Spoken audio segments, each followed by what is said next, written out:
یہ جو لفظ جنت ہے یہ ہمارے ہاں یا ہماری زبان میں اصطلاح بن گیا ہے. عربی زبان میں اس کا مطلب ہے باغ. اسی کی جمع ہے جنات، باغات.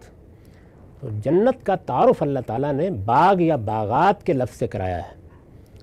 اس سے اندازہ کیا جا سکتا ہے کہ دنیا میں بھی رفاعیت کا ظہور جب ہوتا ہے تو جو تصویر سامنے آتی ہے وہ اصل میں ماحول کی تصویر ہے.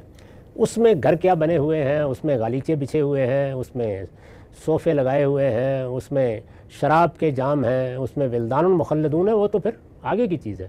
تو بحیثیت مجموعی اس مکان کی تصویر جب سامنے لائی جاتی ہے تو وہ باغ کے لفظ سے لائی جاتی ہے.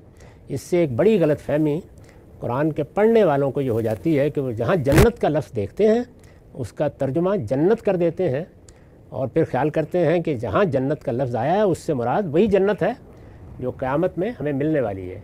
تو زبان میں الفاظ اصطلاح بن جاتے ہیں، اپنی بعض تعبیرات کے ساتھ خاص ہو جاتے ہیں لیکن اپنے عموم پر بھی باقی رہتے ہیں. تو قرآن میں لفظ جنت جہاں بھی آ جائے یہ دیکھ لینا چاہیے کہ وہاں وہ باغ کے معنی میں ہے. چنانچہ دنیا والوں کے ایک باغ کی تمثیل سورہ نون میں بیان ہوئی ہے، ان کو بھی اصحاب الجنہ کہا ہے، جنت والے، یعنی وہ اس باغ کے مالک کا ذکر ہو رہا ہے. یہی معاملہ سیدنا آدم کے بارے میں پیش آیا. جب یہ کہا گیا کہ ان کو ایک باغ میں رکھا گیا تو چونکہ وہاں بھی جنت کا لفظ استعمال ہوا ہے تو وہ باغ ہمارے تصور میں آسمان پر چلا گیا. اس طرح کی کوئی چیز نہیں ہے. بالکل واضح ہو جاتا ہے کہ اسی زمین سے ان کا قالب تیار ہوا اور اسی زمین کے ایک باغ میں ان کو رکھا گیا.